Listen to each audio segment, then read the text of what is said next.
G'day everyone, it's Flemo here at the Morundah Hotel up in New South Wales. I'm here with Peter, one of the locals. How you doing, Pete? Pretty good, yeah. Pretty good. How long you been drinking here? Oh, since 1960 anyway. 1960. Got a big truck going past. Beautiful. 1960. When was the pub built? 1919 this one, and one before it was burnt down. And they tell me it didn't take them long to put up this building, which is, probably quite unique for 1919. It's got a lot of character about it. Yep. Yeah. And where was the other one? How far away? Well, it was on the same. On the same property. If you get underneath, there's burnt sticks and things. They said they didn't bother. Old coins. They didn't. Well, there's probably a few of them there too. And what's the so the population now is 26 in town? Something like that. Okay. It varies on quite a bit. Yeah. How many people turn up that day? No, but it's sort of a roving population, I suppose. They come and go for one reason or another. Yep. And what's the most populated it's been? How many? Oh, well, in the 30s, 20s and 30s, it was a reasonably big town. There were two general stores in Morundah. Yep. There was a hotel. Across the road there was a bakery, 2 or 3 butcher shops. Jeez. The rail motor that used to come through, in the 30s there were 3 mail trains out a day and 3 mail trains back to Morundah a day. I don't know, but it was a vibrant town. I would have thought that probably the population would have been somewhere around about 50. Yep. But there were there are still a lot of big stations around. Yep. And in those days, they employed a lot of people. Like the Widgewa out here, they would have had at least 60 people working on the property. Morundah Station, that probably had 20. Gorey, another one up the road there, that probably 30, 40. So, and back towards Athol and those places down there, the heating stations down there. The population then probably for the whole community probably could have been everything up to 1,000. Oh, geez. In those days, yeah. Yep. But gradually, what do you call it? The mechanical business took over, and motorbikes and things replaced horses and those type of things. So yeah, No, it wasn't. They call it progress, but no. Well, sometimes going back's a little bit better than going so far forward. And how often do you get down here to the local? Too often. They tell me. I don't know, 2 or 3 times a week. Good. I've got a place that's 5-6 k's up the road. Yep. So which is reasonably handy. Yep. But the breathalyzer sort of keeps you in check a bit. Change things a little bit. Has changed things a lot. How important do you think the local pub is to a town like this? Oh well, it's probably the beginning and end, or really the social. Not so much the social side, but it is to a degree. But coming here and talking to blokes and finding out what they're doing. Yeah. And what they're going through, and sometimes you come here and you think you're doing it tough, and you hear a few of them talking to them, oh well, I'm not going so bad. Not going so bad. And that's plus the fact you pick up a few ideas of what people are doing and that. And, I've been doing that, but I've been doing it a different way. Perhaps the other way might be better. Yep. But it is. It is end and be all, I suppose, and even in the towns of like Morundah, Urana, Colambia, and that, it's the same thing. Yeah. Blokes come in there and talk to one another what's going on. And, Yep. Have a good chat. It's good to have a shoulder to lean on, or an ear to have a chat to. And do you get over to the opera over here? You've been to a few of them. You've been getting up yourself? No, I'm actually president of a committee over there, so I've been to them all. Yep. Yeah. And it's made the... It's different, yeah. So you get a lot of... How many capacity now in the theatre? Around about 400, you know. Wow, awesome. But the old one we had it was a canvas turnout that they usually put out in the pigs things, or run pigs in them or whatever, chooks or whatever. It was promoted as opera in the pig sheds. But I'll never forget the first one he had here. Like Dave, he had the bright idea of it, and he ran up to a few blokes and they said, "Oh, you're bloody mad." Which means I'm up for the challenge. And he said to me, and I said, "Well, it's different, isn't it?" I've never didn't have anything to do really with opera, but my brother was fairly well into it, and he always had records and that of opera singers. Yeah. The pig shed was 500 capacity. Yeah. And what led to the replacement? Just the popularity of the shows? No, well, the actual pig shed sort of deteriorated. It's covered, being out in the sun all the time, it deteriorated. Yeah. We put another cover over the top and it was going, so we thought, well, now's the time to do something different. But if I could, I'd go back to the first show that we had. The thing was, the standard dress was black tie. Yep. And as I said, there was 550 seats there. It was advertised in Qantas magazine and a few others, and it went all over the place there. And we had inquiries coming from the other side of Canberra, Yass, Corowa, Albury, and I think on the night, I think we had about 15 buses coming from all over the place. That's awesome. And it was just mind-blowing seeing 500, well, you know, 550. We got that, cut that in half, the blokes of 250 all in tie, in black tie. The blokes that you'd never seen other in black singlets and covered in grease and stuff. And it just blew you away. That's awesome. And but anyway, and the ladies, of course, I dressed up for the nines. Yep. Yeah, so it was one night that sort of never forget, really. And it, I guess, brings the community together, plus all the other communities. How often did you run them after that? Like probably once a year. Yep. We didn't want to overstate it too much. Yeah, when we first started there, we probably got the notification to do it nearly 12 months ahead of what the show was. I think we got it in March and the show was the following March. We were supposed to take the Friday night, Griffith was supposed to take the Saturday night. Griffith, whatever, declined to have it, so they came to us and said, "Would you do 2 nights?"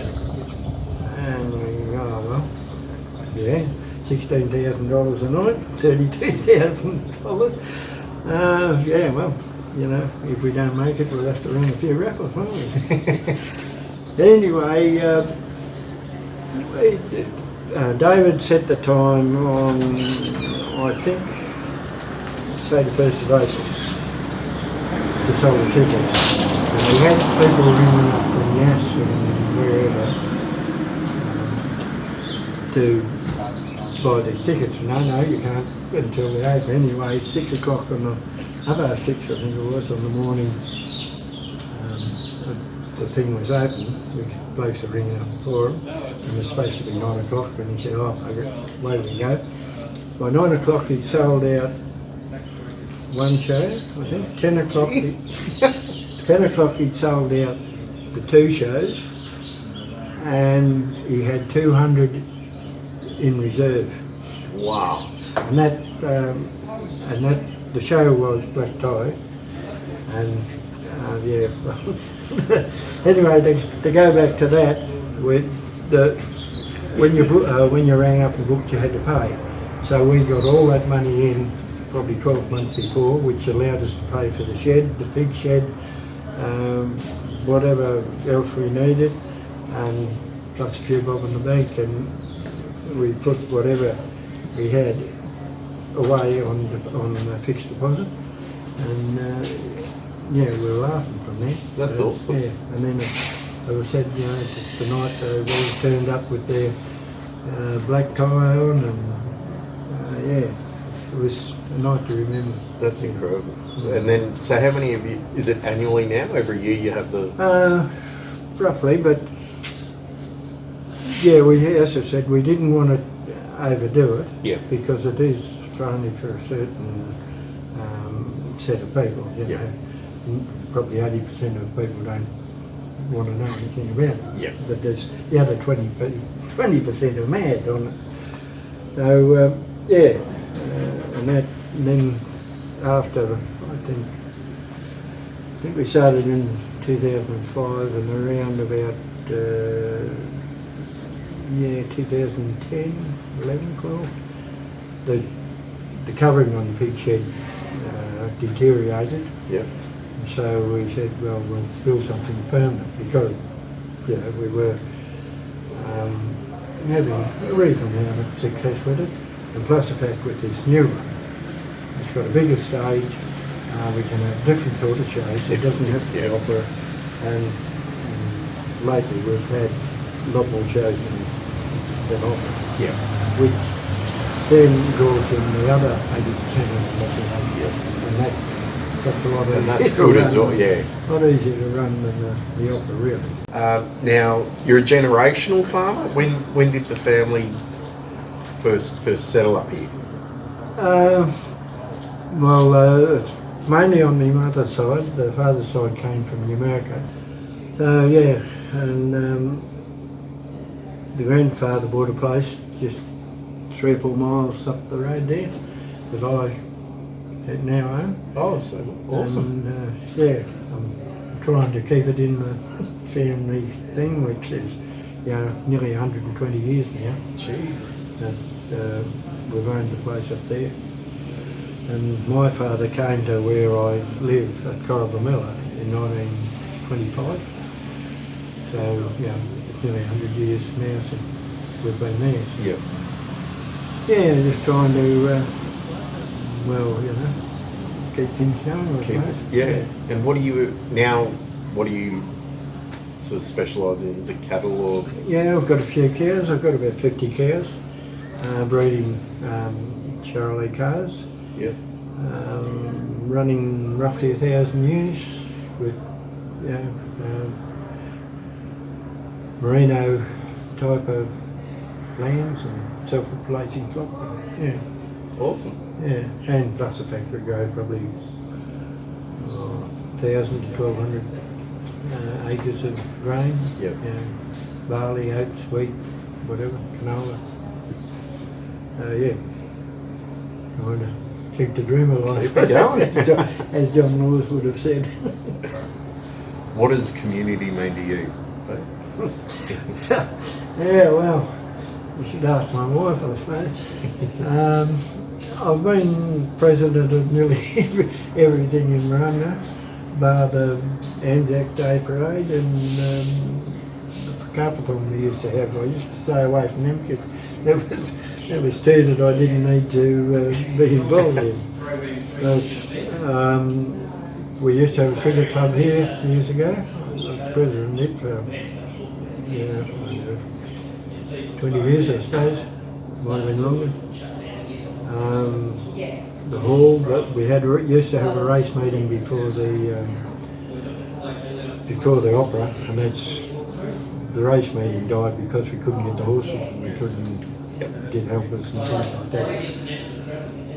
And then for something else to do, we started up the opera. You know. As you do. Yeah, I was president of it for 15 years. President of the hall committee, the tennis club. Now this, and I'm still well, we're down there, we've got team yarding now down there, and I'm present with it still. So that should be your nickname at Prez. I don't. Just walk around like this. They jokingly refer to me as the mayor, but yeah, it's a lot of the things, you know, I do, especially in the sporting thing, was for my own benefit. To have a cricket club and tennis club so I could play cricket and tennis. The horse business, the bloke resigned and nobody took it up, and at that stage I hadn't had any experience virtually in running anything but the cricket club. Yeah. Now, you're a generational farmer. When did the family first settle up here? Mainly on the mother's side. The father's side came from America, and I'm not greatly versed with that side actually.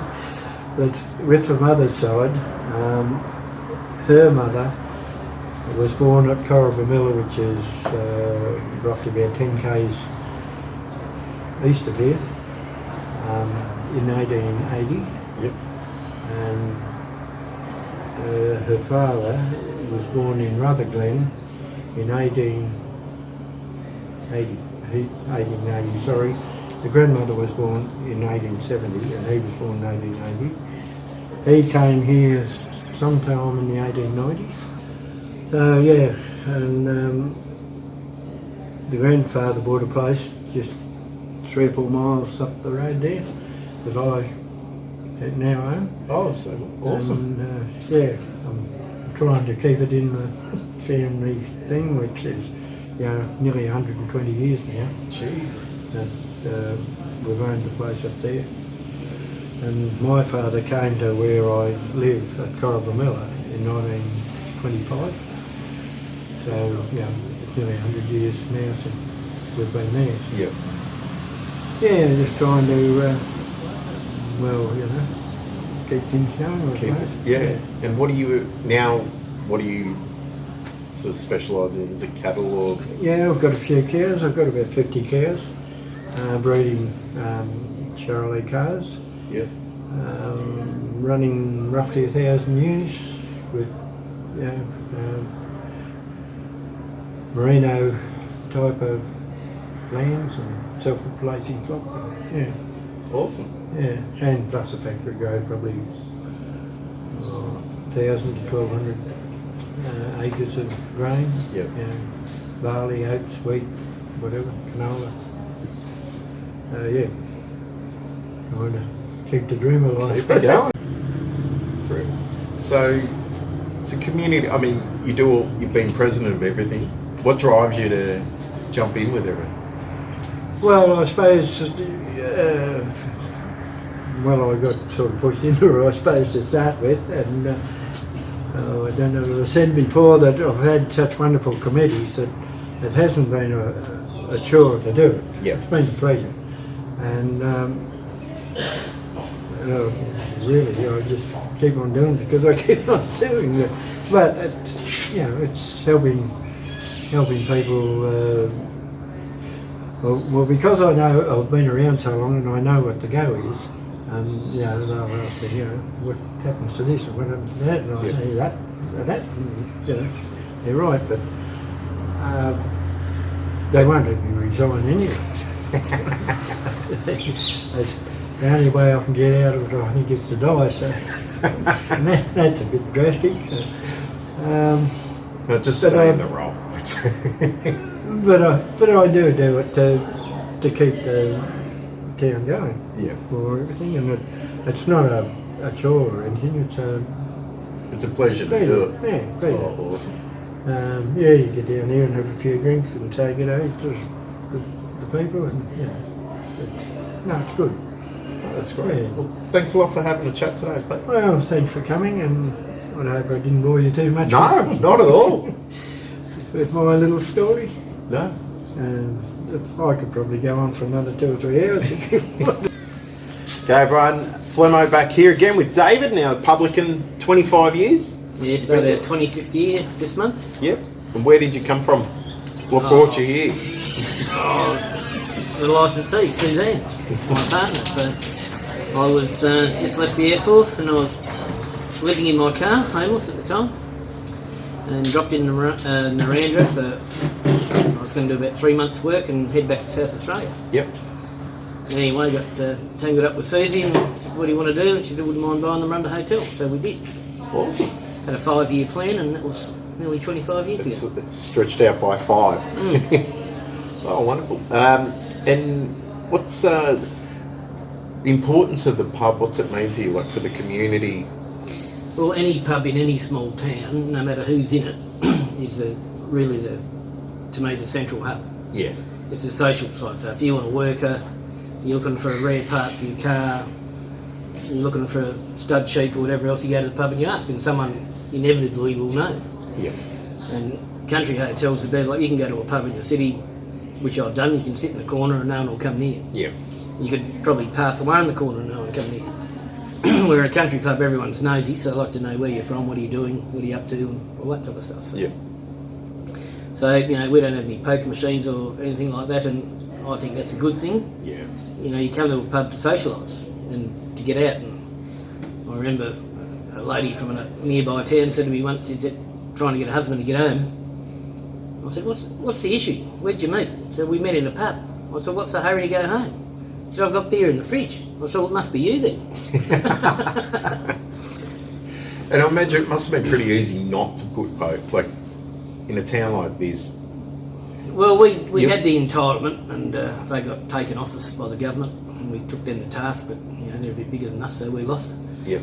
But we'd never really wanted them in here anyway because they're antisocial. Yeah.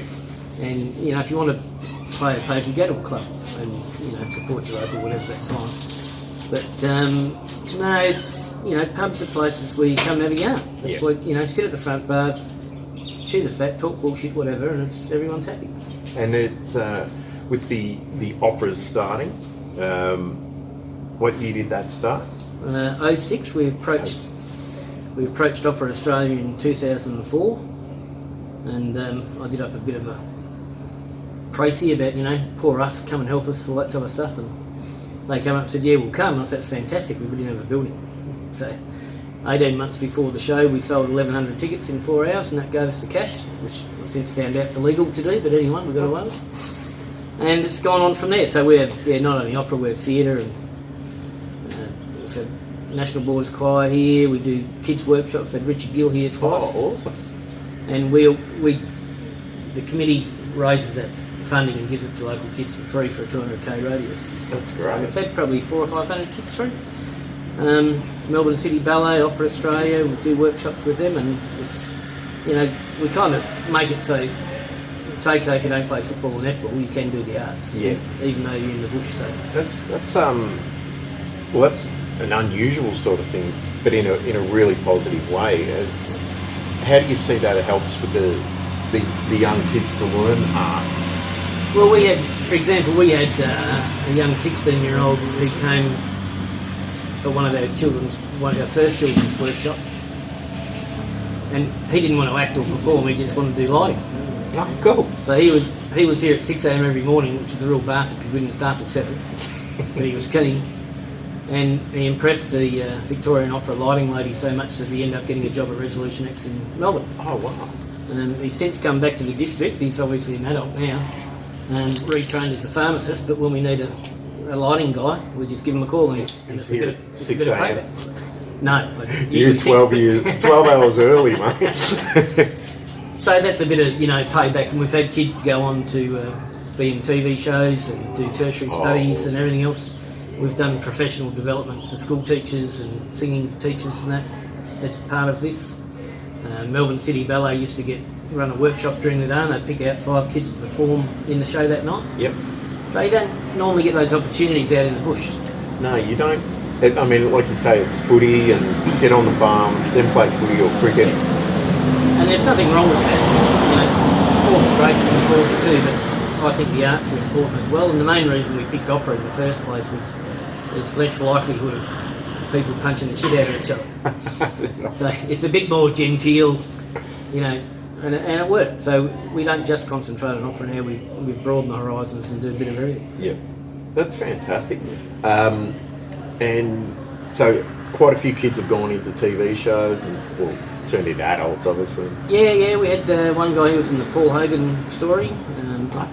We've had some others go on to do tertiary education and become teachers.